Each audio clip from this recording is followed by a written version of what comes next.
Marahil naisip nyo na ubusan ng lahi ang mga nangyayari. Nagsisisi man ako dahil nadamay ang baby pero huli na. Sa pagpapatuloy ko sa storya ay humihingi ako ng pang-uunawa tungkol sa susunod na mababasa nyo. Matapos silibing si baby dito lang sa Cagayan de Oro, lagi na akong tulala.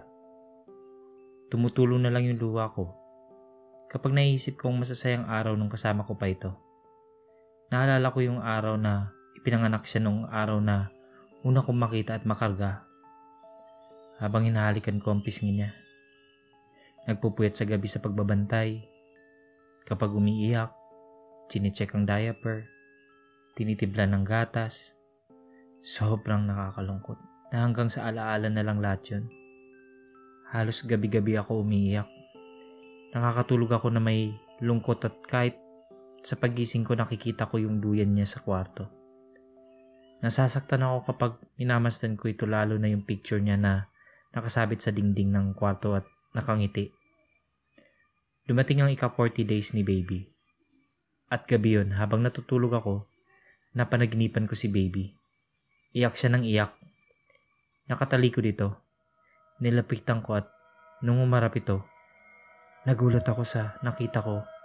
Umiyak siya ng dugo. Aatras na sana ako pero biglang may umawak sa likod ko. Umarap ako para makita ko kung sino umawak sa likod ko. Tama nga ang hinala ko, si Papa. Hindi ako makapagsalita at si baby lumapit sa lolo niya at kinarga siya nito. Papayag ka na lang ba na walang hustisya ang ginawa nila sa pagdamay sa anak mo? Ito ang tanong ni Papa sa akin. Sinagot ko siya na tama na, baka may madamay na naman.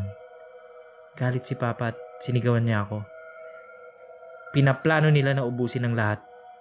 At alam mo yan, nung may inilibing sila sa may malaking cross. Tama si Papa. At bumalik sa alaala ko yun. Nagising ako noon at isang nakakatakot na paggising ang bumulaga sa akin.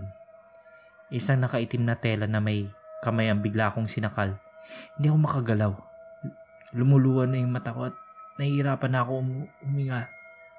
Nagdasal ako sa Diyos at humingi ng tulong na bigyan niya ako ng lakas para labanan tong nakapatong na itim na tela na sumasakal sa akin. Mabilis ang mga pangyayari, may biglang humablot dun sa itim na tela. Hindi ko makita kung sino kasi blurred na yung paningin ko. Nag-aaway na yung itim na tela at yung parang usok na puti sa loob ng kwarto hanggang sa natalo yung itim na tela at lumabas na sa bintana. Kitang-kita ko yun. Kung paano pinalayas ng puting usok ang maitim na tela.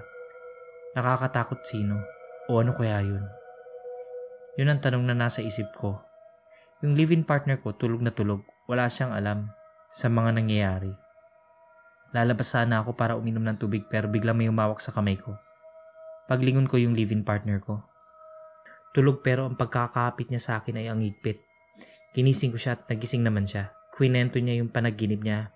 Buti daw at ginising ko siya kasi sa panaginip niya may sumakal daw sa akin na itim na tela at tinulungan niya daw ako, nakipag-away daw siya dito dahil ayaw niyang mapahamak ako. Kinilabutan ako sa kwento niya. Ibig sabihin siya yung puting usok. Naloko na kung natalo siya nung itim na tela marahil siya ang napahamak. Hindi ko na sinabi na hindi lang basta panaginip yun. Totoong nangyari at kitang-kita ko yun. Lumabas yung kaluluwa niya sa katawan para tulungan ako. Sweet yun pero delikado yun. Pagkabukas ng tanghali, pumunta akong sementeryo para sa isang misyon. Para magiganti sa mga kumulam kay baby. Dala-dala ko yung damit ni baby na hindi pa nilalaban. Nagantay ako dun sa sementeryo hanggang alas 3 ng hapon at sinimulan ko ng aking pakay. Nagdasal ako ng Latin at nagtirik ng kandila na itim. Pabaliktad ang pagsindi habang sinasambit ko yung mga Latin na dasal ay naririnig ko ng mga kaluluwang naninirahan sa sementeryo at kasama ko ang kaluluwa ni Papa na sumabay sa dasal. Pagkatapos nun ay kumuha ako ng basag na bote at sinugatan ko ang aking kamay at pinatulo yung dugo sa lupa kaharap ng puntod ni baby. Pinatuluan ko din ng damit ni baby na dugo mula sa sugat ko. Pagkatapos nun, inilibing ko na yung damit na may dugo sa may paanan ng puntod ni baby. Sabay sabi na, buhay ng bata na wala, buhay din nila makukuha. Umingay ang paligid, maririnig mo mga sigaw ng mga kaluluwa. Hindi ko sila nakikita pero ramdam ko na nasa paligid sila. Yung iba humihingi rin ng tulong pero hindi yun ang pakay ko dito. Nung marinig ko ang boses ni Papa na kailangan ko nang umalis bago matapos ang oras na 3:00. Dahil kapag lumampas daw ako ng oras, hindi na ako makakalabas ng sementeryo. So syempre binilisan ko na lakad ko palabas ng sementeryo. Halos takbo at talon sa mga puntod ginawa ko. Natakot din kasi ako eh. Nung makalabas na ako, nagpausok ako kagad para hindi ako sundan ng mga kaluluwa. At nagpagpag ako ang hapdi pa ng sugat ko sa kamay. So fast forward tayo. 1 linggo nakalipas, biyahe kami papuntang Lanao del Norte kasi birthday yun ng kapatid ng live-in partner ko. Pagdating namin doon, ang saya ng kwentuhan, inuman. Biglang may nagkakagulo sa kapitbahay. Agad namin tiningnan kung ano-ano yung pinagkakaguluhan nila.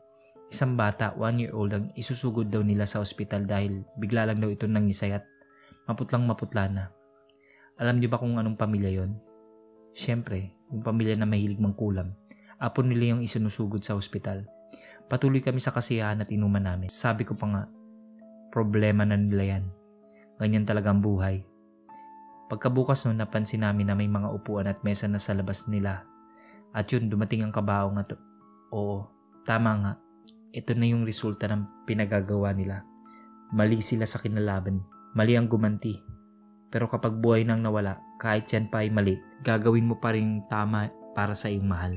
Paalala lang mga ka-Spookify. Huwag niyo po tangkain ang mga nabasa niyo dahil maaari niyo itong ikapahamak. Kung para sa pansarili niyo, ito gagawin tulad ng may kaiingitan kayo o may kinaiinisan. Hindi ko nilagay yung mga words na Latin para na rin hindi ito gayahin at may mga ginagawa pa na hindi ko na isinasama sa kwento. Salamat, Silent Rasta. Kung gusto mong updated ka sa lahat ng bagong videos, click na ang subscribe button at notification bell. Maaari ka ring makatulong sa channel sa pagpunta sa Patreon page, yung link nasa description kung saan pwede ka magpadala ng pera sa channel. Maski $1 or 50 pesos per month napakalaking tulong na po.